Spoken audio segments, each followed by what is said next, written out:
Om Swastiastu, Namo Buddhaya, Salam Kebajikan Rahayu. Selamat datang kembali Bapak Ibu di acara yang diselenggarakan oleh tim E-Guru ID. Saya Dwi Astuti sebagai perwakilan dan juga salah satu tim dari E-Guru ID yang pada kesempatan siang hari ini akan membersamai Bapak dan juga Ibu di acara seminar nasional Peran Guru Penggerak dalam Eksistensi Kurikulum Merdeka. Nah, mungkin akhir-akhir ini Bapak dan juga Ibu sudah tidak asing lagi dengan kata kurikulum merdeka ataupun guru penggerak. Bahkan mungkin juga Bapak Ibu sudah banyak sekali yang sudah lolos terdaftar sebagai guru penggerak, atau Bapak dan juga Ibu yang masih berjuang untuk bisa menjadi guru penggerak dan juga sekolahnya. Nah, Bapak Ibu semuanya, pada kesempatan siang hari ini, di acara seminar ini harapannya bisa memberikan informasi dan juga manfaat bagi Bapak dan juga Ibu, utamanya terkait dengan pembahasan guru penggerak dan juga kurikulum merdeka, seperti yang beberapa hari lalu sudah diluncurkan oleh Kemendikbud seperti itu ya Bapak Ibu. Nah, untuk seminar ini nanti akan ada pemaparan materi, kemudian dilanjutkan dengan sesi diskusi ataupun tanya jawab. Nah, untuk sesi diskusinya, Bapak Ibu nanti silahkan menggunakan fitur raise hand-nya bagi Bapak dan juga Ibu yang tergabung dalam room Zoom meeting, kemudian mengaktifkan kameranya jika tidak terkendala jaringan, dan juga bagi Bapak dan juga Ibu yang menyaksikan via live streaming YouTube kami, yaitu di channel E-Guru TV, silahkan mengetikkan pertanyaannya melalui kolom komentar YouTube, kemudian nanti akan kami bantu sampaikan kepada narasumber. Baik, untuk yang selanjutnya Bapak Ibu, sebelum kita memulai seminar pada siang hari ini, alangkah lebih baiknya kita mulai dengan berdoa terlebih dahulu. Berdoa menurut agama dan kepercayaan masing-masing, saya persilakan.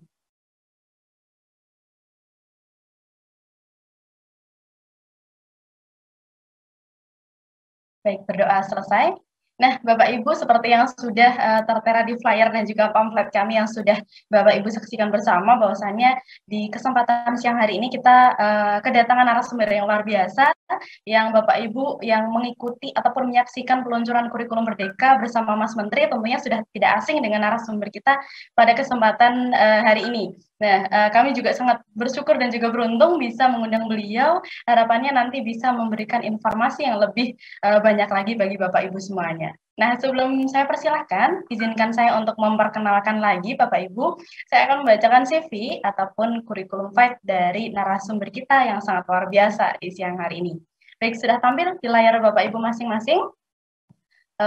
Beliau lahir di Purworejo 14 bulan 4 1984, kemudian alamat beliau ada di Dusun Nogo RT 2 RW 5 Salam Sari, Kedu, Kabupaten Temanggung, Jawa Tengah. Nah, alamat email beliau ada di jokopras02@gmail.com dan juga nomor telepon beliau ada di 0856 4333 8858. Latar belakang pendidikan beliau tahun 1996 beliau menempuh pendidikan SD ataupun sekolah dasar di SD Negeri Bayam 1 Kotoarjo, kemudian tahun 99 SLTP Negeri 2 Kotoarjo Purworejo, kemudian tahun 2002 SMK Negeri 2 Purworejo, dan di tahun 2009 telah menyelesaikan studi beliau di S1 Pendidikan Geografi FKIP UNS. Nah, karya-karya inovatif beliau, Bapak Ibu, diantaranya ada buku antologi Coretan Hati Guru Penggerak, kemudian buku antologi Butiran Tasbih dan Senandung Doa, video pembelajaran whiteboard animation, dan juga diktat inovasi Mapol IPS Kabupaten Temanggung. Nah, sedangkan aktivitas ataupun peran beliau, Bapak Ibu, bisa disaksikan juga sangat banyak sekali ya Bapak Ibu, mulai dari tahun 2018 sampai dengan yang terakhir ini, tahun 2022, beliau merupakan Kuisis Super Trainer Batch 4. Nah, itu tadi profil singkat beliau, Bapak Ibu, langsung saja kita sambut narasumber kita yang sangat luar biasa, beliau Bapak Joko Prasetyo SPD. Sudah bergabung bersama kami, selamat siang Bapak. Selamat siang Bapak Ibu semuanya, selamat siang Mbak Dwi Astuti. Salam sehat dan semangat, salam dan bahagia. Sebelumnya salam kenal Bapak, suatu kehormatan bagi saya bisa membersamai Bapak di siang hari ini, dan juga semoga nanti bisa menjalin kerjasama untuk yang seterusnya bersama E-Guru ID. Nah, mungkin boleh diceritakan sedikit Bapak bagaimana aktivitasnya akhir-akhir ini sebagai seorang guru penggerak, boleh diceritakan Bapak? Ya, terima kasih Mbak Dwi. Alhamdulillah untuk saya berkesempatan menyelesaikan ya pendidikan guru penggerak angkatan 1. Dan ini menjadi angkatan pertama pionir di program guru penggerak, dan ini dilanjutkan di angkatan berikutnya di sekolah kami. Alhamdulillah tahun ini masih berproses ya 7 calon guru penggerak angkatan 4 di sekolah kami. Dan alhamdulillah untuk kegiatan hari ini menjadi salah satu penyemangat kita semuanya ya, bahwa tujuan dari kementerian, dari pemerintah untuk memajukan pendidikan di Indonesia, mulai dari gerakan Merdeka Belajar dengan segala episode yang telah diluncurkan, semoga menjadi semangat baru kita ya untuk menjadi bangsa yang maju, bangsa yang bangkit, bangsa yang jaya menuju Indonesia yang makmur. Tentunya ke depan kita menjadi bagian-bagian orang-orang yang akan menjadi sejarah ya untuk menorehkan kejayaan Indonesia ke depan. Terima kasih, Mbak. Baik, terima kasih Bapak Joko. Untuk yang selanjutnya langsung saja materi. Bapak Ibu silahkan disimak materi yang akan disampaikan beliau. Silahkan mencari posisi senyaman mungkin. Bisa sambil disiapkan snacknya atau kopi mungkin supaya tidak ngantuk ya Bapak Ibu. Dan untuk yang selanjutnya kepada Pak Joko, saya persilakan. Ya, terima kasih Mbak Dwi Astuti. Selamat siang, Assalamualaikum warahmatullahi wabarakatuh. Ya, salam dan bahagia Bapak Ibu hebat di seluruh tanah air, di seluruh Indonesia. Terima kasih atas kesempatannya dari Guru ID untuk kali ini. Mohon izin saya menyampaikan ya sekedar berbagi ya, tidak sekedar saya menjadi orang yang paling wah daripada yang lain. Saya yakin Bapak Ibu semuanya hebat semuanya, punya prestasi yang luar biasa, dan alhamdulillah untuk saya menjadi salah satu bagian yang semoga bisa menginspirasi kita semuanya dan bermanfaat untuk kita semuanya.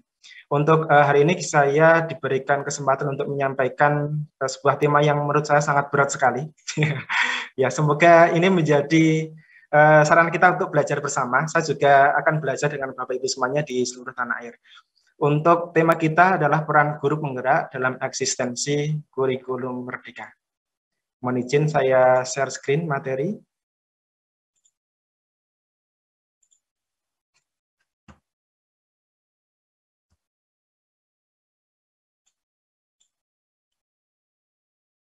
Ya, tadi sudah disampaikan perkenalan singkat. Ya, semoga kita bisa menjalin silaturahmi ya di kesempatan-kesempatan yang lainnya. Kita langsung saja untuk kegiatan kali ini saya sampaikan.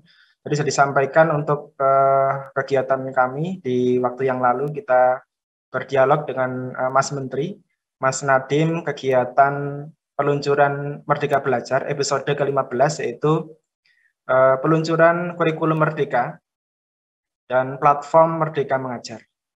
Ya, Bapak lakukan. Kemudian di kegiatan berikutnya kami juga berkolaborasi untuk kegiatan webinar silaturahmi Merdeka Belajar, ya, wujudkan pelajar Pancasila melalui kurikulum Merdeka. Ya, ini sekilas gambaran sekolah kami di SMP Negeri 2 Temanggung, Provinsi Jawa Tengah.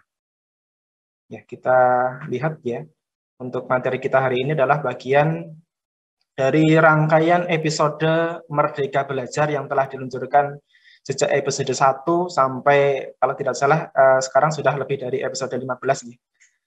Kalau ketika kami berdialog dengan Pak Menteri, sudah di episode 15 ya.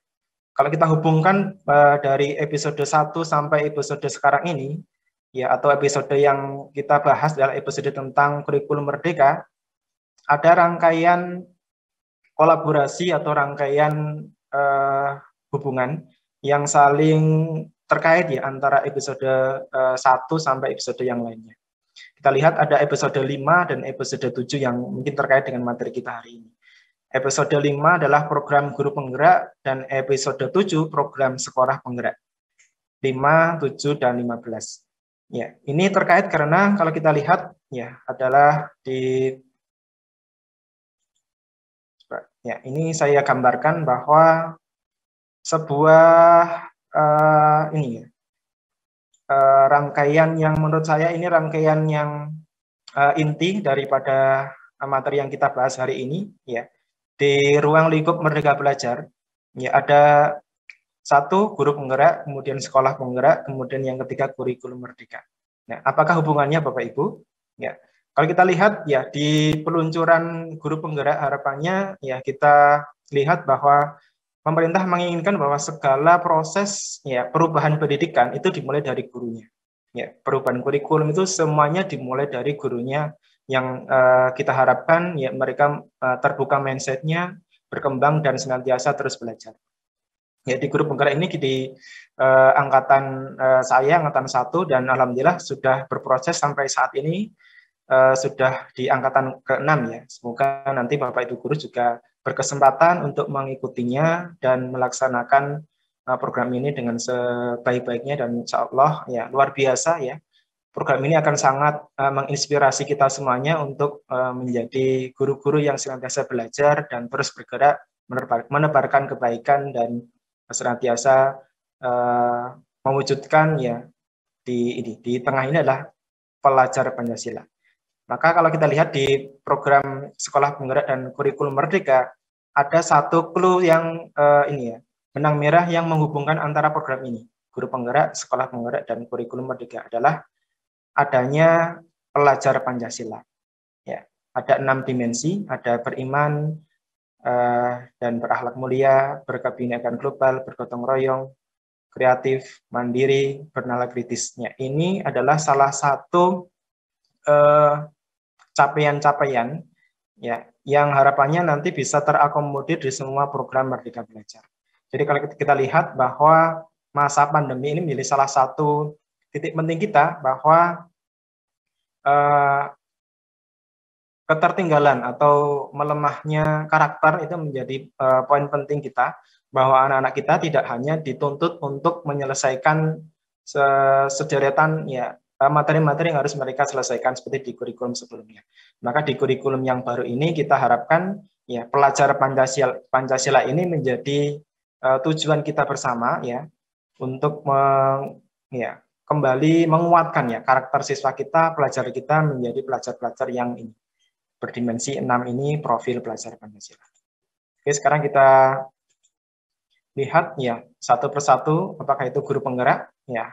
Mungkin sebagian sudah pernah ya mendapatkan materi ini. Ya, saya sedikit mereview bahwa disampaikan di program guru penggerak adalah ya pemimpin pembelajaran. Ya, pemimpin pembelajaran yang mendorong tumbuh kembang murid secara holistik, aktif dan proaktif dalam mengembangkan pendidik lainnya untuk mengimplementasikan pembelajaran yang berpusat pada murid, ya, serta menjadi teladan dan agen transformasi ekosistem pendidikan untuk mewujudkan profil pelajar Pancasila.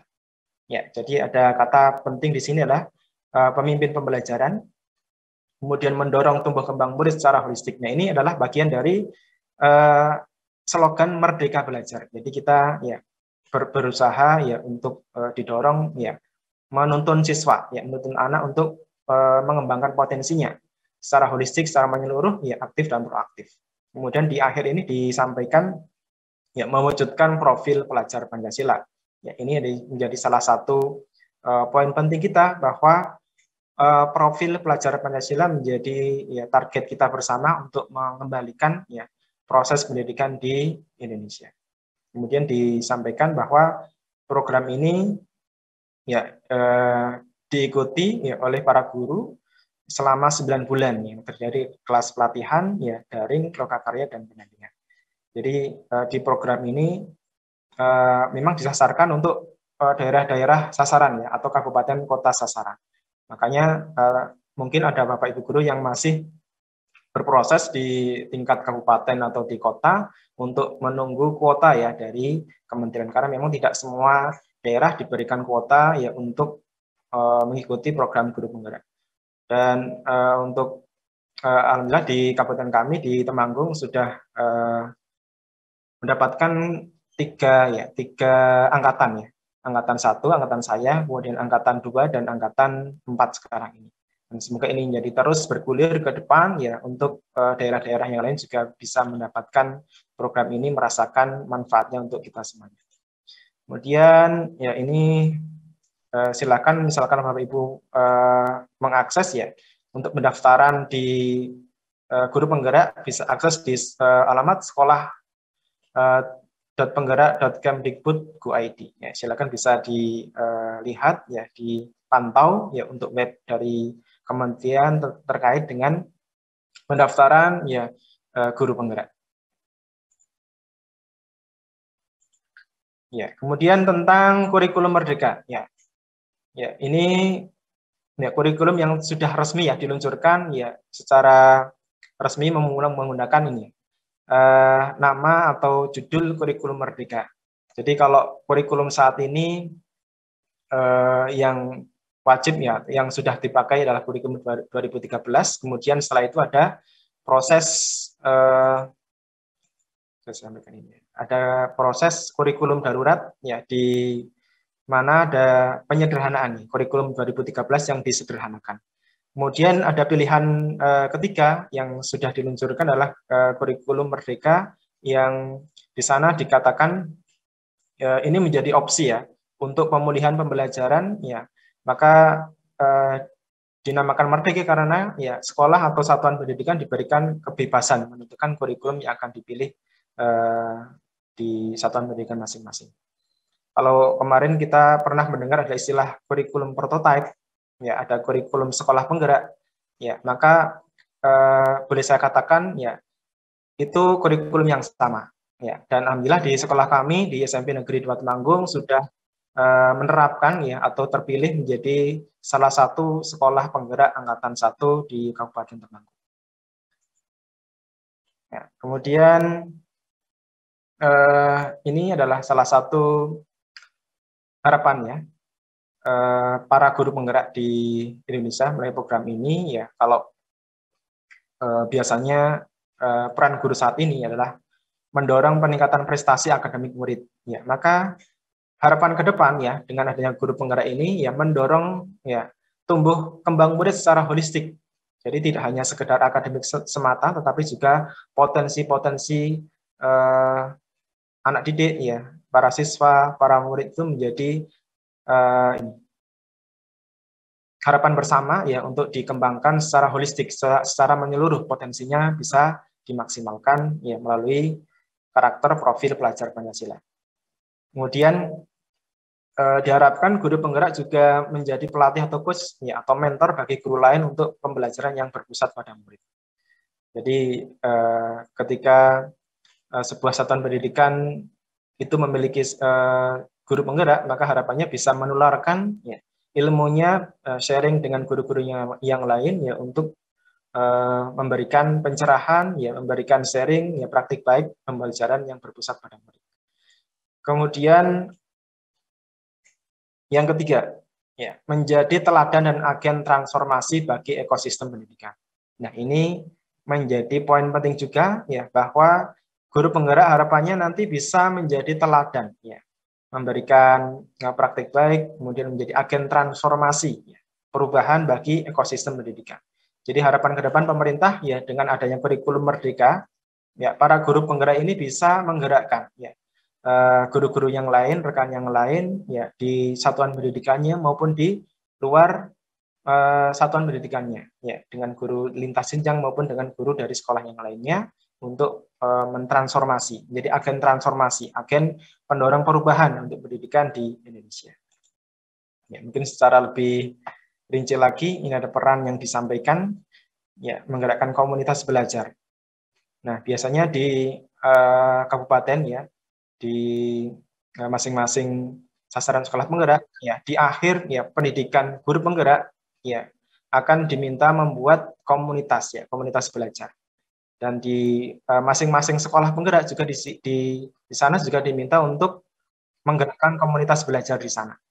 Ya, jadi alhamdulillah di sekolah kami sudah terbentuk komunitas belajar ya atau disebut dengan komunitas praktisi yang di sana beranggotakan guru-guru pelajaran ya, guru-guru mapel dan guru-guru BK di level yang sama, misalnya di kelas 7 karena ini penerapannya bertahap dari kelas 7, kemudian kelas 8 dan kelas 9. Dan kemudian di tingkat kota atau kabupaten akan digerakkan membentuk komunitas praktisi ya lintas sekolah ya dalam satu kabupaten. Ini menjadi salah satu poin penting ya, bagaimana kita bisa sharing ya, saling berbagi praktik baik, saling menguatkan dalam penyusunan perangkat ajar, modul ajar ya, dan perangkat ajar yang lainnya. Kemudian ini yang kedua sama ya, pengajar praktik atau sebagai sharing ya, sharing kolaborator dengan guru yang lain untuk pengembangan pembelajaran di sekolah. Yang ketiga, mendorong peningkatan kepemimpinan murid di sekolah. Ya, mendorong peningkatan kepemimpinan murid di sekolah. Jadi kita harapkan para siswa itu sekarang tidak hanya sekedar mendengarkan ceramah guru, tapi juga mereka kita ajak lebih aktif lagi ya. Mereka diharapkan punya jiwa-jiwa pemimpin ya, untuk senantiasa berkolaborasi dengan rekan-rekan mereka ya, untuk menyelesaikan permasalahan-permasalahan pembelajaran yang ada di dalam kelasnya masing-masing, maupun saling berkolaborasi ya dalam menggali ilmu ya, menyelesaikan persoalan-persoalan pembelajaran di kelas masing-masing. Kemudian yang berikutnya, yang keempat, membuka ruang diskusi positif dan ruang kolaborasi antara guru dan pemangku kepentingan di dalam dan di luar sekolah. Jadi sumber daya yang luar biasa dari sekolah ya, saya rasa menjadi sebuah potensi penting ya untuk dikembangkan dan dikolaborasikan ya, untuk mendukung ya penerapan kurikulum merdeka tentunya. Jadi kalau kita lihat ya, ketika hanya satu pihak saja yang menginginkan ya atau menjalankan kurikulum ini, maka tidak akan bisa berjalan dengan optimal. Maka ketika ada diskusi yang intens, ada yang saling memberikan penguatan, maka insya Allah ya kurikulum merdeka akan mudah atau lebih optimal dalam penerapannya di masing-masing satuan pendidikan. Kemudian yang terakhir ya, peran guru penggerak ya dalam hal ini adalah penguatan kurikulum merdeka adalah menjadi pemimpin pembelajaran yang mendorong well-being ekosistem pendidikan di sekolah. Ada kata kunci di sini adalah well-being ya. Apa itu well-being? Ya, kenyamanan, ya bisa diartikan kenyamanan, kemudian rasa puas dari siswa, ya pelayanan yang terbaik, yang optimal kepada siswa, sehingga siswa merasa mereka berkembang maksimal potensinya, berkembang maksimal potensi yang ada di dalam dirinya, dan kemudian menjadi para pelajar yang senantiasa tadi punya 6 dimensi profil pelajar Pancasila. Kemudian kita lanjutkan. Pada kesempatan kali ini ya, saya akan berbagi 3 tips saja ya untuk menggerakkan ya para guru yang menjadi guru-guru yang kreatif ya, inovatif dan profesional. Yang pertama adalah growth mindset atau mindset yang senantiasa terbuka dan senantiasa bertumbuh. Jadi ketika kita lihat ya bahwa saat ini anak-anak kita itu pada hidup pada zaman yang berbeda dengan ketika kita ya, masa kecilnya. Tentunya zaman mereka berbeda dengan zaman kita ketika dulu. Maka tentunya kita harus senantiasa ya menyesuaikan perkembangan zaman ya. Perkembangan pendidikan saat ini senantiasa kita lihat bahwa tren digital ya di mana-mana ya, bahkan di dunia pendidikan itu tidak bisa kita pungkiri. Masuk anak-anak di kelas itu sekarang ya sudah mulai menggunakan gadget mereka. Maka ketika pandemi ini sekarang siswa-siswa sudah terbiasa dengan digitalisasi pendidikan, ya pembelajaran tidak hanya sekedar paman tulis semata, tetapi sudah berkolaborasi dengan teknologi saat ini.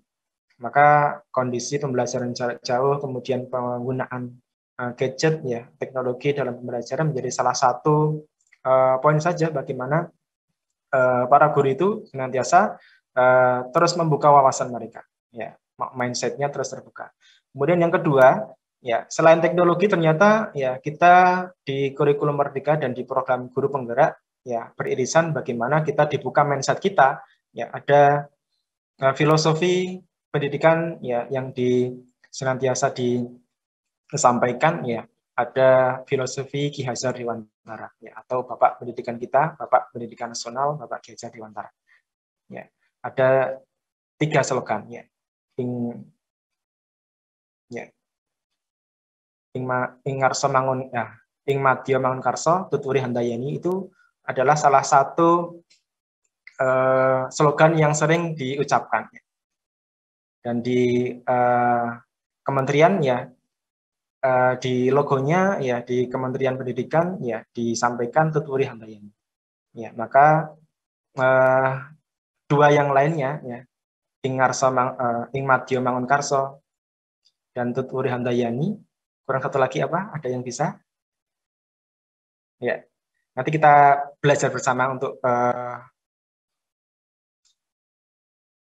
ini, ya, membuka mindset kita bersama. Kemudian yang kedua, ya, saya sampaikan, ya, terus belajar dan berkarya. Jadi long life education, ya, Bapak Ibu, kita tidak akan berhenti belajar sebelum ajal kita, ya, menjemput. Bahkan ini di dalam Islam disampaikan, ya, dan di agama yang lain kita untuk diminta terus belajar, ya, di kehidupan kita, ya, sebagai guru, ya, sebagai pendidik, senantiasa kita belajar dan berkarya itu menjadi salah satu kunci kita untuk mengembangkan, ya, potensi kita. Kemudian yang ketiga, kolaborasi, ya, kolaborasi ide, ya, dari rekan kita, ya, guru yang lain maupun dari komunitas yang lain, dari ekosistem pendidikan yang lainnya, semoga menjadi ini best idea, ya, best praktik baik kita, ya, semoga bisa menginspirasi guru-guru yang lainnya, kemudian bisa, ya, menginspirasi kita juga, ya, untuk saling memperbaiki, saling berbagi praktik dan menerapkannya dalam pembelajaran di sekolah kita masing-masing. Ya, terima kasih, ya, untuk tips yang saya sampaikan, semoga bisa bermanfaat, dan kita lanjutkan di sesi diskusi. Mbak Dwi Astuti, monggo, sudah ada yang raise hand, kita sharing-sharing bersama, monggo. Baik, terima kasih Pak Joko atas penyampaian materinya. Bapak Ibu, sekali lagi saya sampaikan, silakan bagi Bapak dan juga Ibu yang terutama berada di room Zoom, apabila ingin berdiskusi langsung dengan narasumber, silakan mengaktifkan fitur raise hand-nya, kemudian juga mengaktifkan kameranya jika tidak terkendala jaringan. Kemudian bagi Bapak dan juga Ibu yang menyaksikan melalui live streaming YouTube, silakan juga memberikan pertanyaannya melalui kolom komentar. Kemudian nanti akan kami bantu sampaikan melalui saya sampaikan langsung kepada narasumber seperti itu. Nah, untuk yang selanjutnya ini sudah ada yang mengaktifkan fitur raise hand-nya. Kita langsung saja masuki sesi diskusi. Untuk yang pertama saya berikan kesempatan kepada Bapak Marsudin. Silakan Bapak, bisa diaktifkan mikrofonnya.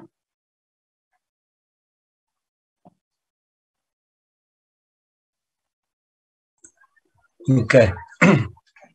Terima kasih, Bu. Bisa didengar? Ya, sudah Bapak. Bisa, boleh Pak perkenalan terlebih dahulu, Bapak. Terima kasih. Assalamualaikum warahmatullahi wabarakatuh. Selamat sore. Selamat sore, Pak Marsudin. Pak Joko yang saya hormati dan Ibu moderator juga yang saya hormati, Bapak Ibu peserta seminar yang saya hormati. Terima kasih atas kesempatan yang diberikan. Di sini tadi kalau saya lihat sepintas ada 3 jenis kurikulum yang sudah terbiasa kita pakai, kurikulum 2013, kemudian ada kurikulum prototipe, kemudian kurikulum merdeka, Pak, ya. Mungkin bisa dijelaskan secara lebih detail apa perbedaannya, persamaannya apa, terus penerapannya di sekolah kami yang belum menjadi sekolah penggerak itu bagaimana, kurikulum yang 2 yang baru ini, Pak. Karena kemarin saya sudah ikut program sekolah penggerak, tapi sayang kami belum bisa diterima, belum lulus. Jadi itu saja mungkin yang perlu saya tanyakan, kurikulum yang baru ini dengan kami yang belum menjadi sekolah penggerak. Terima kasih. Assalamualaikum warahmatullahi wabarakatuh. Waalaikumsalam warahmatullahi wabarakatuh. Baik, silakan Bapak bisa langsung ditanggapi. Ya. Terima kasih Pak Marsudin atas pertanyaannya, luar biasa bahwa kurikulum baru ini ya, kurikulum Merdeka. Memang saat ini masih ditawarkan, Bapak. Jadi kalau kita kemarin pernah mendengar nama kurikulum prototype. Iya. Ya pernah, ya, Bapak. Itu sama, Bapak. Jadi Oh. kurikulum sekolah penggerak, kurikulum prototype, kemudian kurikulum Merdeka itu kurikulum yang sama. Ya. Oh. Kalau kurikulum sekolah penggerak itu adalah kurikulum Merdeka yang diterapkan atau dipakai, yang digunakan di sekolah penggerak. Itu kurikulum yang wajib atau yang menjadi program pemerintah. Kemudian tahun ini ditawarkan kepada seluruh sekolah di tingkat apa namanya, di Kementerian Pendidikan maupun ditawarkan di Kemenak ya, yang di MI MTS ya, itu juga ditawarkan ya kurikulum Merdeka. Artinya adalah kurikulum yang diterapkan itu ya melalui proses mandiri, Bapak. Jadi setelah itu ya mendaftar secara mandiri, walaupun mereka bukan sekolah penggerak, tetapi mereka bisa ya mendaftar ya, kemudian masuk kalau nggak salah lewat akun kepala sekolah, kemudian akan ada survei, Bapak. Apakah sekolah tersebut sudah mampu atau layak untuk menerapkan kurikulum Merdeka? Karena ada beberapa indikator yang harus terpenuhi ya untuk menggunakan kurikulum Merdeka tersebut. Jadi ini selama 2 tahun disampaikan oleh Pak Menteri untuk proses penawarannya ya. Jadi ini sukarela ya, ataupun yang sudah memenuhi syarat, yang sudah siap ya, selama 2 tahun akan ditawarkan. Kemudian selama 2 tahun ini, setelah itu tahun 2024 ya, kalau tidak salah akan dievaluasi apakah sudah siap semuanya, maka ketika sudah siap semuanya akan diterapkan tahun 2024, wajib seluruh sekolah akan memakai kurikulum yang baru. Terima kasih, Pak. Yeah. Baik, terima kasih Pak Marsudin, sudah cukup? Ya, sama-sama. Ya, baik. Terima kasih. Ya, kita lanjut ke penanya berikutnya. Saya silakan kepada Bapak Hasan. Silakan Bapak, bisa diaktifkan mikrofonnya. Assalamualaikum warahmatullahi wabarakatuh. Waalaikumsalam. Terima kasih. Kebetulan kalau di sekolah saya SMA 1 Pringgasela tahun ini akan melaksanakan sebagai sekolah penggerak. Cuman di sana ada guru penggerak 1 orang PPKN. Kalau saya waktu sedang ada perekrutan untuk guru penggerak, itu dulu syaratnya kan umur 10 tahun akan pensiun. Jadi saya jelas nggak bisa, karena saya sudah lebih dari 50 tahun guru. Yang saya mau tanyakan di sini kan konteksnya seorang guru di guru penggerak itu, kalau menurut saya, seorang guru yang penuh inovatif di dalam dia mencari pengajaran. Ya, walaupun saya tidak guru penggerak, salah satu contoh, saya sudah mengajar dengan sampah. Kemarin saya ngajar anak satu mencari cita-cita mereka. Lalu dia tulis, setelah itu cita-cita itu saya kaitkan dengan materi yang saya ajarkan. Kebetulan saya guru matematika. Karena saya yakin matematika adalah bahasa. Matematika adalah bahasa, yaitu bahasa ilmiah. Sehingga apapun ilmu yang kita ajarkan, harus mereka mengenal matematika. Sehingga mengajar matematika dari sumber apapun, dia bisa. Nah, kebanyakan guru-guru ini nggak inovatif kayak gitu ya. Mungkin karena faktor apa? Kalau saya kan guru generasi tua, yang sudah mengikuti kurikulum 84, 94, 2004. Dan kurikulum saat ini yang kurikulum yang berubah belum 1 tahun, dari prototype terus menjadi kurikulum Merdeka. Walaupun isinya sama, tetapi istilah itu akan membingungkan. Sebaiknya kalau memang kurikulum mau dilakukan, ini pun masih uji coba. Seharusnya kalau uji coba, itu diadakan pencacahan. Daerah pelosok mana yang dikenakan, yang semi kota mana, yang kota mana, kemudian yang maju sekolah mana, sekolah mundur mana.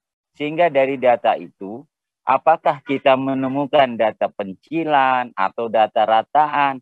Nah, dari situ kita ngambil kesimpulan setelah matang digodok oleh tim-tim kurikulum pusat. Sehingga lahir. Karena kurikulum ini adalah merupakan jaminan masa depan bangsa. Bayangkan kalau dia 2 tahun, kurikulum itu tidak beraturan, berarti 2 tahun generasi kacau ke depan. Dan itu adalah tanggung jawab negara itu. Tanggung jawab kita bersama. Nah itulah makanya kalaupun ada dari e-guru terutama, mungkin suatu saat undang yang tim kurikulum biar diskusi. Karena kami di lapangan ini ujung tombak. Tidak kami lakukan kebijakan pusat, salah. Kita lakukan, tetap ada perubahan. Yang menjadi objek derita itu siswa. Sementara paradigma pengajaran ini adalah menuju kepada realistic oriented. Kita udah meninggalkan textbook itu, udah kuno itu. Nah, sehingga pertanyaan saya, apa konsep-konsep dasar dari kurikulum Merdeka ya namanya sekarang ya, udah dirubah ke kurikulum Merdeka. Lalu sejenis apa? Karena saya membaca, maaf ya, kalau saya ini karena guru udah 33 tahun, sudah berulang kali mengalami kurikulum, dan itu sudah biasa aja. Cuman harus konsep dasarnya yang matang. Dulu saya guru mulai tulis tangan loh. Jadi saya ingat tahun 89 kalau buat TU, TIK tulis tangan. Sehingga apa? Sehingga daya ingatnya kuat. Karena ketika manusia berbuat dengan tangannya, maka sarafnya akan merangsang otak dan memberikan ingatan lebih tajam daripada hanya sekedar membaca. Nah, seperti itu. Jadi, saya inginkan setiap ada kegiatan itu, tolong yang paling prinsip. Bisa diberikan sampel. Sekarang ada namanya capaian pembelajaran CP. Kemudian alur penyusunan CP. Dan sekarang itu ada fase. Saya lihat. Fase A, B, C untuk SD. Kemudian D, SMP. Kemudian E, SMA kelas 10. Kemudian F untuk SMA setelah penjurusan. Nah, tidak lagi penjurusan, peminatan. Karena sekarang itu karena misalnya kedokteran itu ada, dia harus memahami IPA, kimia, dan sosiologi ya. Nah, kami ingin diberikan yang real, contoh-contoh semodel itu untuk kita kembangkan. Itu saya kira Pak Fasilitator, banyak maaf Bapak yang sudah sukses. Kalau saya tidak bisa mengikuti kegiatan itu karena faktor usia, tetapi saya tetap akan mengikuti, sehingga saya sering ikut seminar, ikut pelatihan itu, sertifikasi saya termasuk admin di e-guru itu tiap bulan nggak pernah nggak ikut. Jadi saya bangga e-guru. Dengan e-guru saya menambah ilmu. Dengan e-guru saya bisa menulis puisi. Dengan e-guru saya bisa mengarang sastra. Makasih e-guru. Top selalu. Assalamualaikum warahmatullahi wabarakatuh. Waalaikumsalam. Waalaikumsalam warahmatullahi wabarakatuh. Luar biasa sekali Pak Haji Hasan, ini juga termasuk salah satu peserta aktif seperti yang disampaikan beliau Bapak. Selalu mengikuti kegiatan-kegiatan yang diselenggarakan. Semangat belajarnya sangat luar biasa sekali. Baik, langsung saja Bapak, silakan bisa ditanggapi. Ya. Terima kasih Pak Haji Hasan, luar biasa semangatnya, dan kita patut apresiasi beliau sudah usia berapa Bapak? Saya sekarang masuk 55 tahun. 55 tahun, luar biasa. Dan ini kita harapkan memang ya, seluruh guru-guru di Indonesia punya semangat membara ya, untuk senantiasa belajar dimanapun berada, ya luar biasa. Harus. Dan luar biasa kami apresiasi Pak Hasan bahwa Pak Hasan dengan latar belakang matematika ya, tadi membuat pembelajaran yang kontekstual. Jadi memang arah dari kurikulum itu adalah bagaimana kita itu ya mendekatkan teori-teori yang biasanya kita baca di kurikulum sebelumnya itu menjadi kurikulum yang membebani siswa. Ya kadang ini menjadi dalam tanda kutip PR kita bersama ya. Maka di kurikulum baru itu kita arahkan ya penguatan di literasi atau kompetensi minimal siswa. Jadi ada dua kompetensi yang kuatkan adalah kompetensi literasi dan numerasi, termasuk matematika di sana. Maka kita harapkan ya kurikulum ini memang menjadi solusi, Bapak. Dan kalau pengalaman kami di sekolah memang materinya lebih singkat atau lebih simpel dari kurikulum sebelumnya. Jadi ada waktu atau kesempatan guru untuk menambah misalkan tadi penguatan literasi, matematika, ya bahasa itu ya diberikan alokasi yang insya Allah cukup untuk pengembangan siswanya. Dan kami pengalaman di sekolah bahwa ada kegiatan yang berbeda dari kurikulum sebelumnya, ya adanya proyek ya Bapak. Proyek penguatan pelajar Pancasila. Jadi di sela-sela waktu mereka selain belajar kalau di sekolah kami persisnya blok Bapak. Jadi tidak ada pelajaran tapi mereka diarahkan untuk penyelesaian ya proyek pelajar Pancasila. Ada kalau di tingkat SMP ada 3 proyek yang dipilih dari 7 tema yang sudah disediakan. Ya. Di sekolah kami ada tema yang pertama kami pilih tema tentang alam ya atau gaya hidup berkelanjutan, yang kedua tentang kearifan lokal, dan yang ketiga tentang kewirausahaan. Itu akan menjadi semacam ini ya penawar ya. Kalau mereka biasanya di kelas harus membaca buku itu kan ini mudah bosan ya kalau anak sekarang. Maka kita berikan proyek ini menjadi salah satu alternatif untuk mengembangkan potensi mereka, Bapak. Jadi mereka ya boleh sedikit. Bapak. Di daerah saya, daerah Tenun, dan tahun depan saya akan merancang sebuah pola. Saya akan meminta anak itu coba terjun ke tukang tenun, lalu kalian hitung berapa per hari dari benang, berapa banyak yang dia bisa kerjakan, dibuat data, kemudian berapa bahan diusulkan, kemudian berapa hari. Nah, nanti itu akan saya arahkan membuat grafik sehingga mengarahkan dia membuat satu kurva. Kira-kira kayak gitu apa masuk dia dalam konsep kurikulum merdeka? Maaf, saya hanya nyambung ide aja. Oke. Tepat Bapak, memang diarahkan seperti itu Bapak. Jadi siswa itu bisa ya mengalami manfaat dari matematika itu apa. Jadi sangat luar biasa Bapak sudah menerapkan ya, walaupun secara resmi belum tapi sudah merdeka Bapak. Sudah. Jadi mendekatkan siswa itu di kehidupan sehari-hari mereka. Saya sudah terapkan Pak. Kemarin saya ngajar dengan media sampah. Kemudian saya ngajarkan dengan merancang cita-cita. Jadi semuanya ke arah siswa yang aktif Pak. Iya. Sudah tepat Pak. Cuman saya nggak tahu apakah itu masuk kurikulum merdeka atau belum. Karena sampai hari ini dalam kurikulum merdeka itu saya belum lihat apa isinya, itu belum Pak, sama sekali pernah lihat gitu loh. Itu yang saya ingin kalau Bapak bisa punya file melalui admin kita dikirimkan ini loh gambarannya sehingga kita bisa terbaca gitu loh, maksudnya Pak tadi saya minta. Oh iya, untuk contoh-contoh Bapak ada misalkan RPP sekarang sudah tidak ada Bapak, adanya modul betul. Dan ada capaian pembelajaran itu sudah disediakan pemerintah Bapak. Tinggal kita akses ya melalui platform Merdeka Mengajar Bapak. Jadi bisa diakses di HP, di laptop ya maupun perangkat yang lainnya. Namanya apa Pak?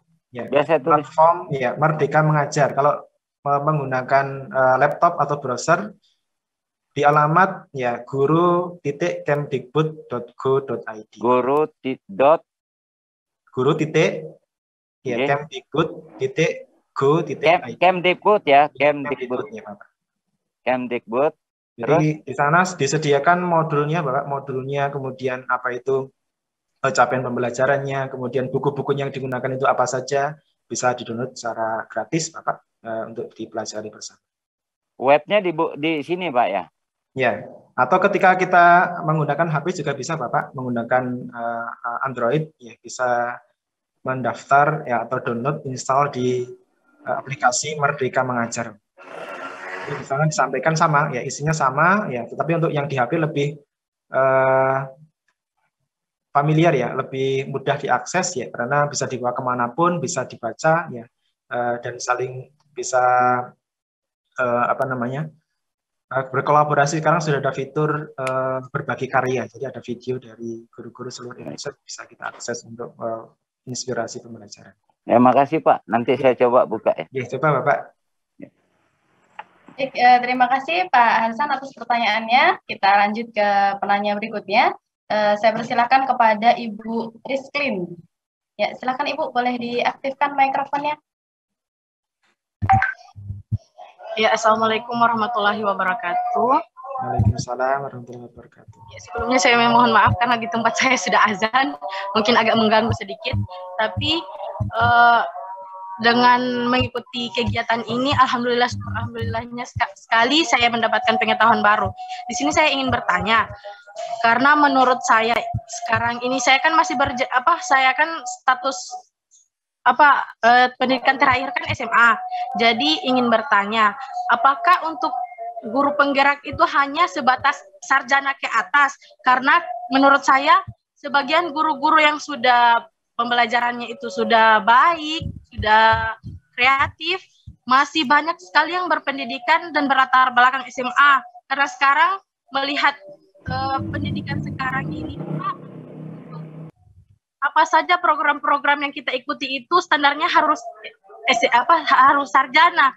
Jadi betapa ruginya guru-guru yang sudah puluhan tahun mengabdi untuk mengikuti program-program nanti menunggu sarjana, sedangkan yang lain-lain ada yang terkendala dengan biaya untuk kuliah, ada yang sudah umur dan sudah lama sudah tidak mungkin lagi melanjutkan pendidikan.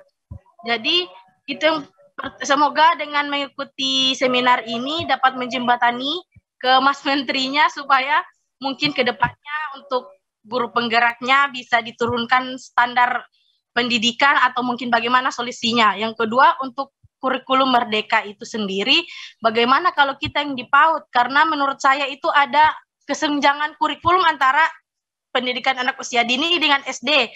Contohnya seperti misalnya kalau di SD itu sudah tidak diajarkan calistung, sedangkan di TK itu tidak diwajibkan untuk calistung. Bagaimana kita merdeka belajar menerapkan kurikulum merdeka belajar yang baik? Apakah kita harus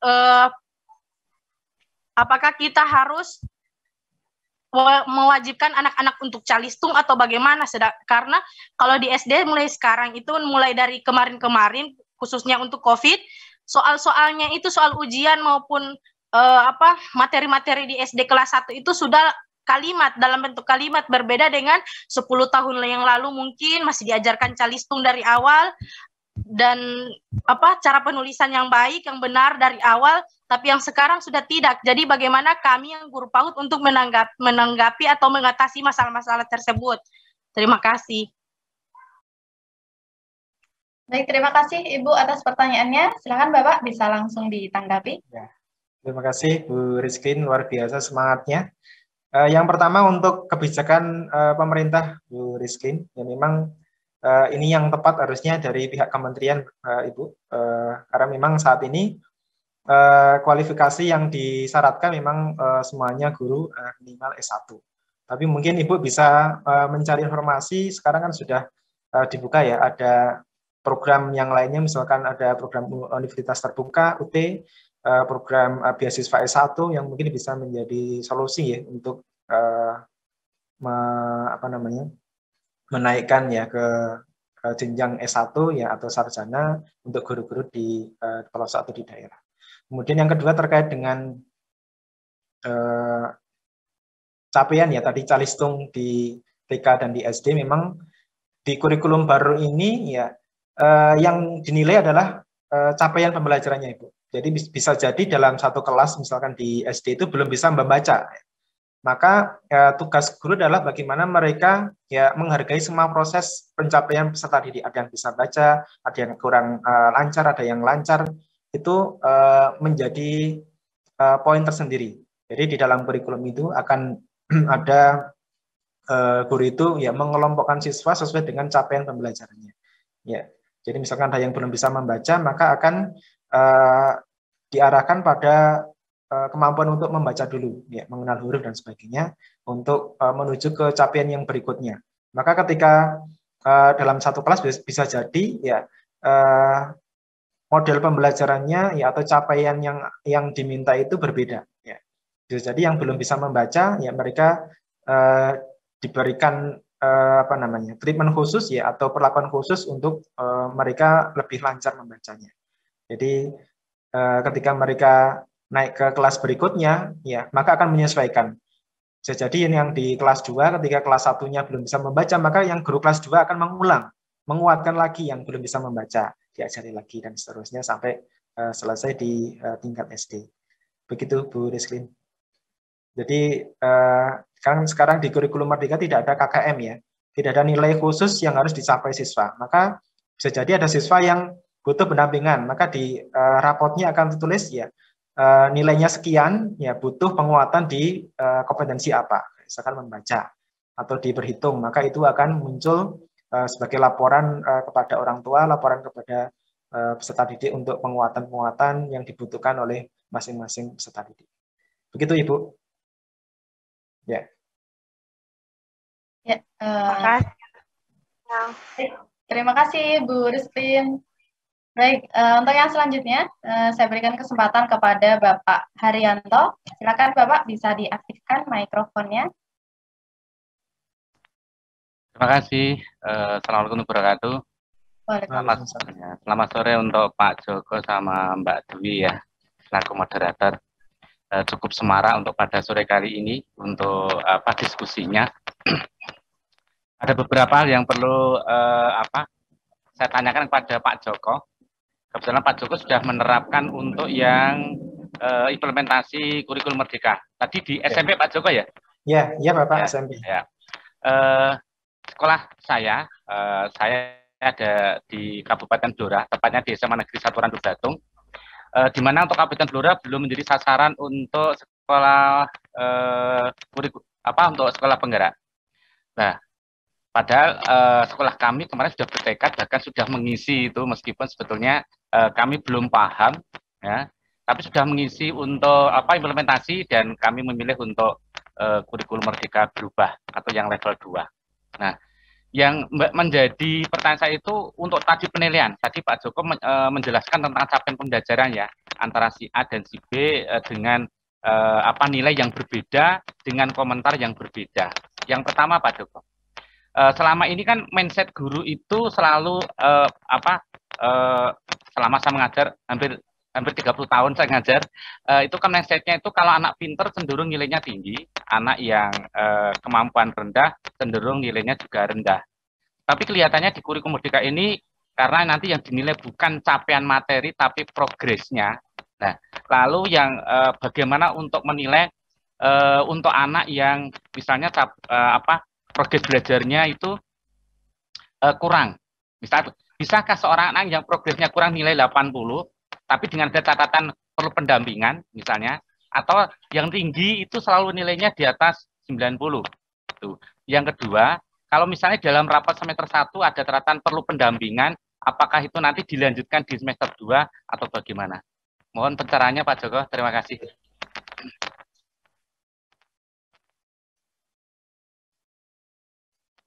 Cukup Pak Joko. Oke. Baik, silakan Bapak bisa langsung ditanggapi. Ya. Terima kasih Pak Haryanto dari Blora ya. Luar biasa Bapak, untuk penerapan atau implementasi kurikulum Merdeka memang sekarang sudah ditawarkan ya untuk sekolah-sekolah yang siap untuk melaksanakan di tahun ajaran baru 2022-2023. Ini memang sudah ditawarkan dan sudah ada surveinya Bapak di akunnya kepala sekolah ya, untuk pendaftarannya. Kemudian kalau terkait dengan penilaian Bapak tadi untuk capaian pembelajarannya memang yang pertama tadi memang kami sampaikan tidak ada KKM ya, atau nilai khusus yang dicapai yang sama di satu sekolah, tapi masing-masing siswa itu akan yang pertama harapannya setiap guru itu punya pemetaan Bapak. Pemetaan atau kalau di istilah kurikulum baru itu adalah asesmen diagnostik Bapak. Jadi mendiagnosis siswa itu terkait dengan yang pertama ada tentang gaya belajar mereka, kemudian kesiapan belajar mereka, ya di level manakah mereka, ya itu menjadi poin penting guru untuk pembelajaran di kelas. Jadi karena setiap siswa itu berbeda, ya atau setiap anak itu punya potensi yang berbeda, bisa jadi ada anak yang kurang dalam pembelajaran matematika, tetapi unggul di olahraga ataupun di seni, Bapak. Maka di rapotnya juga akan termuat di sana mereka mencapai apa namanya capaian yang tinggi di pelajaran apa, kemudian yang kurang di pelajaran apa, di bab apa, bahkan sudah ada tujuan yang dicantumkan di dalam rapotnya masing-masing siswa. Jadi kalau di istilah-istilah itu ada yang pertama, tadi ada capaian pembelajaran, kemudian ada tujuan pembelajaran yang akan disubkan di bab-bab masing-masing pelajaran. Jadi tadi bisa jadi anak-anak yang masih kurang ya di semester 1 ya akan muncul di semester 2 bisa jadi Bapak. Maka akan diteruskan di kelas atau tingkatan berikutnya. Ya, jadi misalkan di SD misalkan ada yang belum bisa membaca kalau di agama itu bahasa Arab misalkan membaca Al-Qur'an, maka di kelas 7 SMP akan ada penguatan lagi. Mereka harus menguatkan lagi. Ya, Mbak Leni, Bapak. Mengulang lagi yang belum mereka kuasai dengan baik. Belum bisa berhitung aljabar misalkan, maka dikuatkan di jenjang atau kelas berikutnya. Jadi semacam fase-fasenya itu apa namanya? Diakomodir ya, dan diharapkan fase-fase itu menjadi apa ya? Capaian-capaian yang harus mereka lalui ya, yang harus mereka capai ya. Tetapi tidak membebani siswa. Jadi mereka tidak dituntut untuk mendapatkan nilai matematika 80 ya atau 85, tetapi mereka akan mendapatkan apa yang mereka kuasai. Misalkan ada yang belum bisa berhitung, ya mereka mendapatkan nilai mereka masing-masing. Kalau ada siswa yang sudah apa namanya melebihi harapan, maka di sana juga ya akan ada rekomendasi sudah apa namanya selesai materi ini, tapi mungkin bisa jadi ada materi yang di subbab yang lain masih kurang, Bapak. Jadi di subbabnya atau di tujuan pembelajaran yang lainnya di masing-masing pelajaran akan ada laporannya masing-masing. Ngaten Pak Haryanto. Oke, boleh satu lagi Pak Joko perlu tanyakan? Mbak Dwi, boleh? Oke, gini Pak Joko. Kalau bisa saya simpulkan berarti untuk penilaiannya hampir sama seperti kurikulum 2013 ya. Sehingga anak tidak dipaksakan untuk harus mencapai nilai 90 kalau memang dia katakanlah daya progresnya atau daya tangkapnya kurang. Iya Bapak. Iya. Oh gitu. Jadi terus kemudian ya kan kita nanti kan mengenutnya diferensiasi ya, diferensiasi ya. Diferensiasi. Ya atau apa sesuai dengan kemampuan si anak. Kalau misalnya ada anak yang sangat jenius ya, misalnya baru 2 kali tatap muka tapi dia sudah mampu, bolehkah seorang guru kemudian melakukan semacam pengayaan untuk masuk ke capaian berikutnya Pak Joko? Terima kasih. Hanya itu saja tambahan pertanyaan saya. Ya. Bisa sekali Bapak. Jadi pengayaan itu ya hampir sama ya dengan kurikulum sebelumnya. Ada remedial pengayaan itu penguatan ya untuk mereka-mereka yang di level bawah maupun di level yang lebih atas untuk mencapai capaian yang akan mereka kuasai lebih dalam lagi. Oke, konten Bapak sama. Terima kasih Pak Joko. Terima kasih atas pencerahannya. Sami-sami. Terima kasih Pak Haryanto. Baik, sebelum kita lanjut dari pertanyaan Bapak Ibu yang berada di room Zoom, ini juga ada pertanyaan dari Bapak Ibu yang dari live streaming YouTube Bapak. Ini ada pertanyaan dari Ibu Sri. Menurut narasumber, apa kelemahan dari K13 sehingga harus diganti dengan kurikulum merdeka? Seperti itu Bapak. Ya, terima kasih. Ya, sebenarnya yang berwenang ya untuk mengganti kurikulum dan merevisi adalah dari pemerintah ya. Kami dari pelaksana ya hanya melaksanakan dan memberikan masukan-masukan terkait dengan kurikulum yang sudah diterapkan.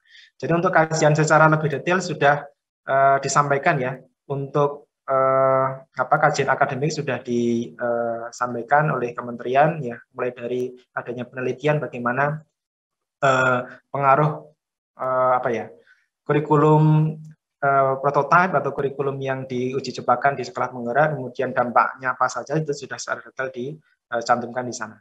Jadi harapannya memang sebenarnya ini bukan berganti total Bapak ya atau Ibu di seluruh tanah air, bahwa ini adalah kurikulum penyempurnaan. Jadi bisa jadi kurikulum yang lama itu masih dipakai beberapa metodenya, tetapi disempurnakan lagi ya dengan beberapa pembaruan-pembaruan yang ada di kurikulum merdeka. Ya, begitu, Mbak Dwi. Baik, terima kasih Bapak. Kita lanjut diskusi yang selanjutnya. Saya berikan kesempatan kepada Ibu Made. Silahkan Ibu, bisa diaktifkan mikrofonnya.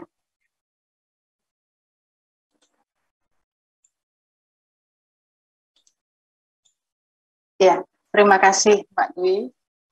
Selamat sore Pak Joko. Pemaparan sangat bagus. Saya sangat setuju sekali dengan pemaparan Pak Joko yang mengatakan bahwa dalam menghadapi kurikulum merdeka kita harus memiliki mindset yang berkembang dan juga harus terus belajar. Itu saya sangat bagus sekali pemaparan hari ini dan sangat tertarik sekali karena kebetulan saya juga guru penggerak di angkatan 4, saya dari SMPK Dua Harapan Bali, Bapak. Kemudian tadi Bapak memaparkan tentang peran guru penggerak di kurikulum merdeka. Banyak sekali sebenarnya teman-teman yang bertanya kepada saya, apa sih manfaat ikut guru penggerak? Saya sudah menceritakan manfaatnya, salah satunya misalnya memiliki komunitas belajar yang baru, kemudian mendapat ilmu yang bagus-bagus. Mungkin di sini Bapak bisa menceritakan kembali pengalaman Bapak setelah mengikuti guru penggerak. Pak, yang tadi Bapak sudah menceritakan sedikit, mungkin bisa menceritakan lagi kegiatan Bapak Joko setelah lulus dari guru penggerak, sehingga nantinya teman-teman saya di sekolah saya juga tertarik untuk ikut guru penggerak. Terima kasih Pak Joko. Ya. Langsung ya Mbak Dwi. Terima kasih Bu Made Dwi Ratnawati dari Bali ya. Ini kalau di Bali sudah sore ya Ibu. Ya, terima kasih sudah bergabung di kegiatan hari ini dan Ibu juga ikut nih untuk melaksanakan program guru penggerak angkatan 4 ya Ibu. Ya, selamat ya untuk menikmati proses Ibu. Alhamdulillah untuk kami di angkatan 1 memang sebagai angkatan pionir Ibu, jadi masih belum ada gambaran, belum ada contoh, tapi sekarang sudah di angkatan 4 sudah banyak contoh, sudah banyak testimoni, sudah banyak video yang beredar, tugas-tugasnya sudah bisa kita adopsi atau kita adaptasi. Maka kalau pengalaman dari teman-teman di angkatan 1 memang ini program yang luar biasa, tidak terasa ya kalau selama 9 bulan itu ya kami di angkatan 1 sudah selesai ya atau dinyatakan lulus di program guru penggerak. Dan alhamdulillah di perkembangan kami ya di guru penggerak itu berbagai macam testimoni ya atau perubahan-perubahan yang terjadi ya, di guru-guru di angkatan kami adalah saatnya bagaimana kita bisa belajar filosofi pendidikan yang sekarang mungkin sudah dipakai di negara yang lain, tetapi kita di negara kita sendiri kadang tidak atau belum ya sepenuhnya melaksanakan tadi pembelajaran berdiferensiasi, menghargai setiap potensi siswa. Kemudian kalau di materi guru penggerak ada materi tentang kita mengelola emosi. Jadi kalau dulu kita kadang sering emosi ketika melihat anak kok nilainya jelek, ya kadang anak yang nakal itu kita hukum, ya kita berikan hukuman yang kadang menyiksa mereka, ya adanya perundungan yang terjadi di sekolah. Ini menjadi poin penting kita bahwa kita bisa mengelola emosi kita. Di guru penggerak kita lebih menata emosi kita, ya lebih mudah ya untuk menghargai orang lain, siapapun mereka, ya ini menjadi bahan belajar kita bersama. Ya. Jadi berbagi dengan siapapun, ya kita berkolaborasi dengan siapapun, ya untuk kebaikan bersama. Insya Allah kita akan menjadi guru-guru yang insya Allah ya memudahkan kita ya untuk memasukkan pendidikan. Jadi Ibu, ketika motivasi kepada teman-teman semuanya, bagaimana kalau di angkatan kami dulu tidak atau belum pernah disampaikan kalau guru penggerak akan dijadikan pilot project untuk kepala sekolah ya. Bukan tujuan itu sebenarnya yang kami harapkan. Awalnya memang kami pengen belajar ya. Semuanya dari ilmu yang kita dapatkan itu insya Allah akan bermanfaat untuk kehidupan kita, untuk pembelajaran kita dan dalam kehidupan kita masing-masing. Begitu Ibu. Ada tambahan, feedback, monggo? Atau cukup? Selamat Ibu. Baik, sudah cukup. Terima kasih dari. Terima kasih Bapak. Ya, untuk yang selanjutnya masih ada lagi. Ini dari Ibu Mahdalena. Ya, silakan Ibu bisa diaktifkan mikrofonnya.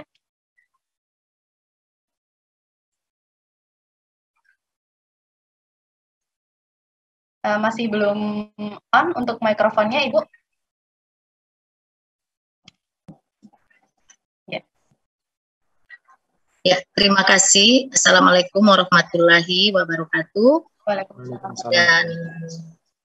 Dan selamat sore untuk teman-teman guru, kepala sekolah. Selamat sore Pak Joko, selamat sore Bu Dwi. Di sini saya ingin bertanya, tertarik sekali memang ini dengan guru penggerak, sekolah penggerak.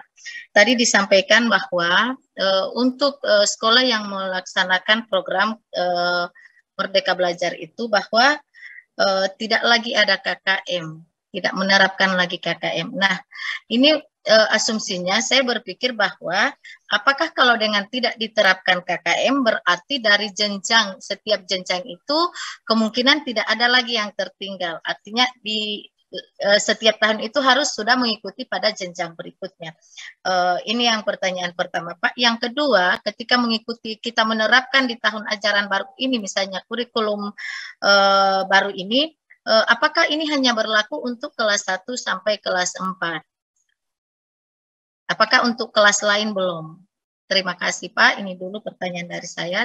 Assalamualaikum warahmatullahi wabarakatuh. Waalaikumsalam warahmatullahi wabarakatuh.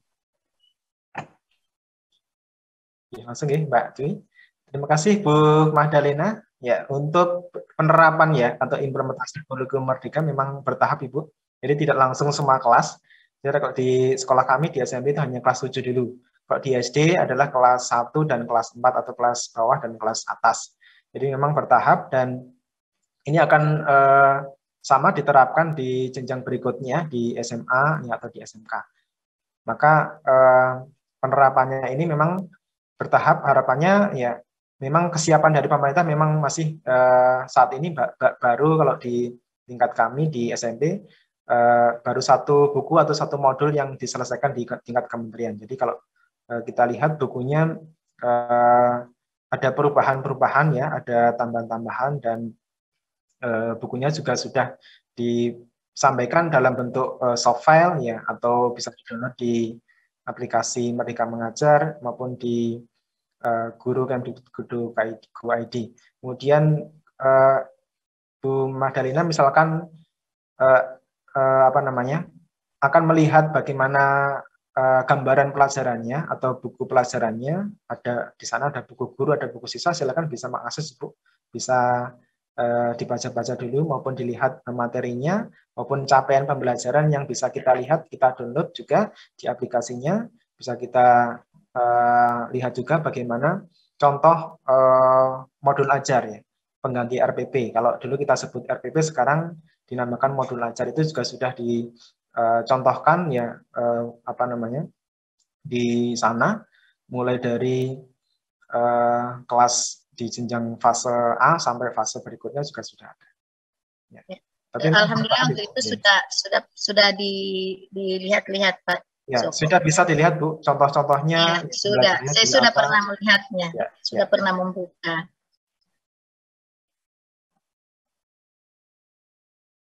Ya, terkait KKM, Pak. Untuk KKM?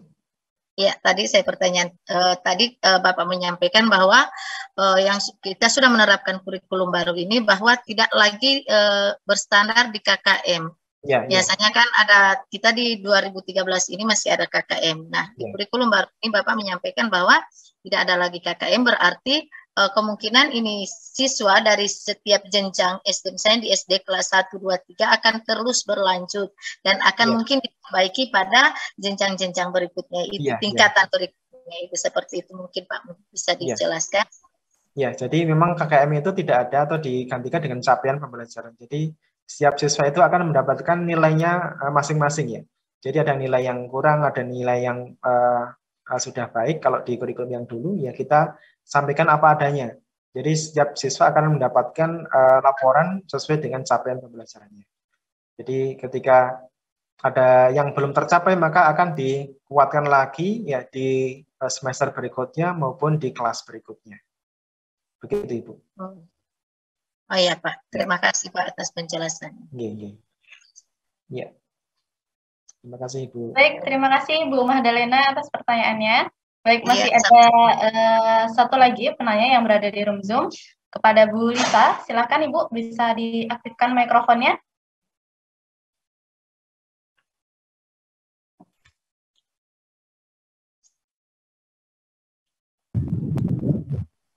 Ya, suara saya terdengar?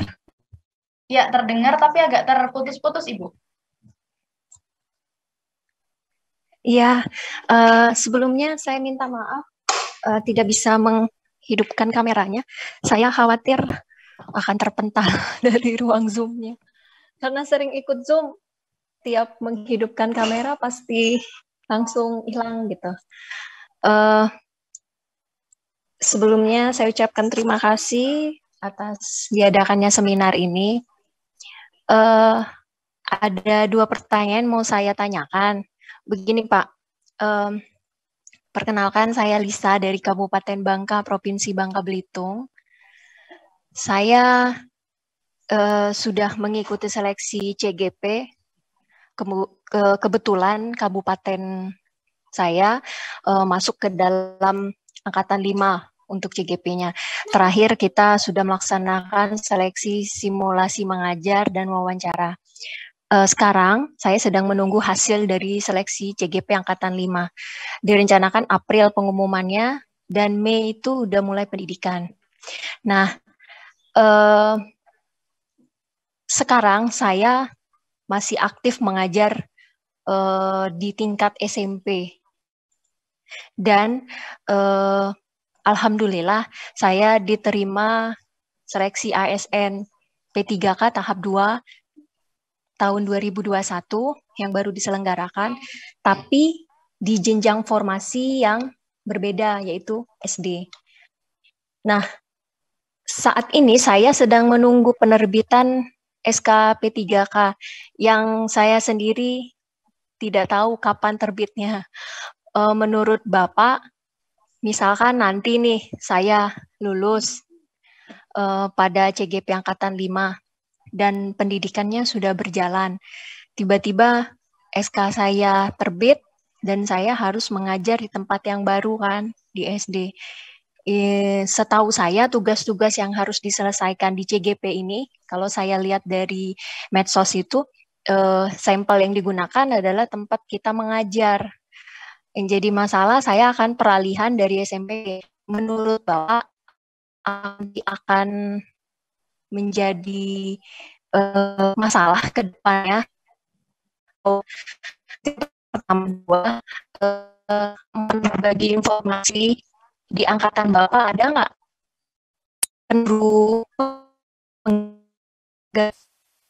akses jaringan internetnya itu nggak ada sama sekali, karena sekolah SD yang nanti akan tempat yang menjadi tempat saya bertugas itu saya udah survei itu nggak ada jaringan internet sama sekali gitu, dibanding maksudnya karena arah kabupatennya agak di ujung, saya kan masuknya di kota. Sepertinya Bu Lisa terpental dari Zoom, Bapak. Ya, mungkin bisa ditanggapi yang pertanyaan yang awal tadi dulu, Bapak, yang terkait dengan sudah mendaftar CGP, namun juga mendaftar P3K ASN itu tadi. Ya, jadi untuk proses CGP memang nanti menyesuaikan dengan lokasi tugasnya masing-masing. Jadi dimanapun lokasi realnya guru tersebut mengajar adalah menjadi salah satu menjadi proses guru penggerak yang akan diselesaikan oleh guru tersebut. Kemudian tadi terkait dengan masalah-masalah kendala-kendala, memang kita tidak bisa pungkiri bahwa di masing-masing daerah itu punya karakter masing-masing. Ada yang jaringan internetnya lancar, ada yang kurang lancar, bahkan ada yang tidak ada sama sekali. Termasuk di daerah-daerah yang 3T, ya bahkan tidak ada akses internet apapun ataupun jaringan yang ada di sana. Maka ini menjadi tantangan ke depan. Memang para guru penggerak itu ya menjadi semakin kreatif dan inovatif ya dalam mengelola pembelajarannya. Bisa jadi dengan kondisi yang bermacam itu ya para guru menjadi semakin kreatif untuk menciptakan ya metode maupun media pembelajaran yang kreatif dan inovatif ya untuk mengatasi masalah-masalah yang ada di masing-masing satuan pendidikan. Maka dikatakan merdeka. Jadi tidak semuanya di sekolah-sekolah itu diarahkan untuk ada akses internet. Memang sekolah saat ini kalau di sekolah penggerak ada proses yang namanya digitalisasi pendidikan. Tetapi kan ini adalah sebuah proses ya. Kalau tidak salah di beberapa daerah itu ada sekolah-sekolah yang mendapatkan bantuan ya. Jadi nanti bisa dilaporkan untuk sekolah-sekolah yang misalkan ada kendala akses internet, ya kurangnya alat-alat TIK, kan ada bantuan-bantuan yang dari pemerintah itu, misalkan ada kalau nggak salah untuk mendukung AKM ada bantuan laptop atau bentuknya Chromebook ya yang diterimakan oleh beberapa sekolah, dan ini menjadi apa namanya reward atau pemacu untuk pembelajaran yang lebih baik lagi di masing-masing satuan pendidikan. Gitu Mbak Dwi. Masih ada yang Baik, mungkin ini pertanyaan terakhir dari YouTube, Bapak. Ada pertanyaan dari Bu Niputu Ayu. Pertanyaannya begini, Bapak. Bagaimana dampak kurikulum merdeka terhadap peningkatan kompetensi guru dalam upaya meningkatkan mutu? Seperti itu, Bapak. Ya, terima kasih. Untuk dampaknya memang dicanangkan oleh pemerintah ya untuk proses ya transformasi pendidikan itu bertahap ya. Jadi kalau tidak salah di Sekolah Penggerak ada 3 tahun target ya untuk peningkatan mutu kualitas, mulai dari kualitas guru, kemudian kualitas prestasi siswa, kemudian beberapa prestasi harapan yang lainnya.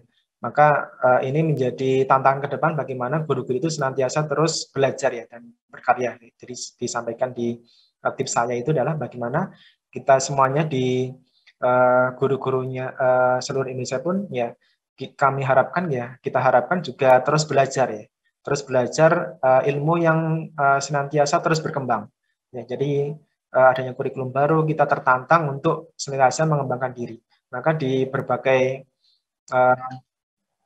layanan dari kementerian pun juga sudah membuka ya di aplikasi platform Merdeka Mengajar juga sudah dibuka, ada pelatihan mandiri yang bisa diikuti ya.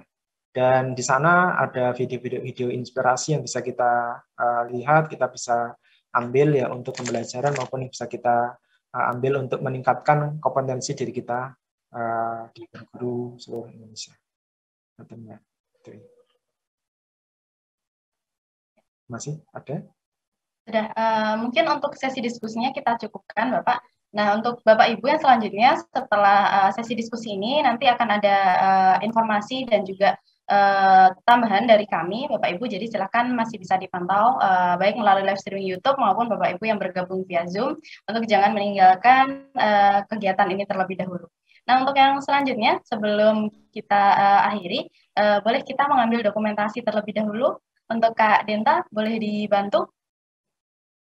Baik ya, Bapak Ibu, terkait materi tadi yang sudah disampaikan oleh Pak Joko, bagi Bapak dan juga Ibu yang mungkin ketinggalan tadi materi apa saja yang sudah disampaikan oleh beliau, mungkin Bapak Ibu baru bisa mengikuti, join di tengah-tengah materi, masih bingung tadi yang disampaikan apa, bisa juga menyaksikan melalui live streaming YouTube kami di channel eGuru TV. Jadi Bapak Ibu jangan khawatir untuk ketinggalan materi, bisa bisa disimak kembali terkait yang telah tadi disampaikan terkait dengan guru penggerak maupun merdeka bisa disimak lagi. Jadi jangan khawatir Bapak Ibu akan ketinggalan materi. Baik, terima kasih Kak Dianra atas bantuannya dan juga Bapak Ibu semuanya. Sebelum diakhiri dan juga nanti akan saya sampaikan informasi terkait dengan seminar yang telah dilaksanakan pada hari ini. Jadi silakan bagi Bapak dan juga Ibu jangan meninggalkan acara ini terlebih dahulu sebelum nanti saya tutup. Nah, untuk yang selanjutnya saya kembalikan kepada Pak Joko untuk memberikan closing statement-nya. Silakan Bapak. Ya. Terima kasih Bapak Ibu semuanya, guru-guru hebat seluruh Indonesia. Kami sangat apresiasi sekali bagaimana semangat Bapak Ibu guru seluruh Indonesia untuk senantiasa terus belajar ya. Jadi mari kita menjadi bagian ya dari transformasi pendidikan untuk terus bergerak dan menggerakkan ya ekosistem pendidikan menuju Indonesia maju, Indonesia jaya, Indonesia menjadi lebih baik ke depannya. Terima kasih. Terima kasih Pak Joko atas kesempatannya dan juga kesediaannya pada siang hari ini membersamai Bapak Ibu dari seluruh Nusantara. Semoga kedepannya bisa terus bekerja sama dengan kami. Sampai jumpa di kegiatan-kegiatan selanjutnya. Untuk yang selanjutnya mungkin jika Pak Joko ada kegiatan, saya persilakan untuk meninggalkan Zoom meeting. Sekali lagi terima kasih Bapak. Terima kasih Bapak Ibu. Mohon izin live ya. Ya, Assalamualaikum warahmatullahi wabarakatuh. Waalaikumsalam warahmatullahi wabarakatuh.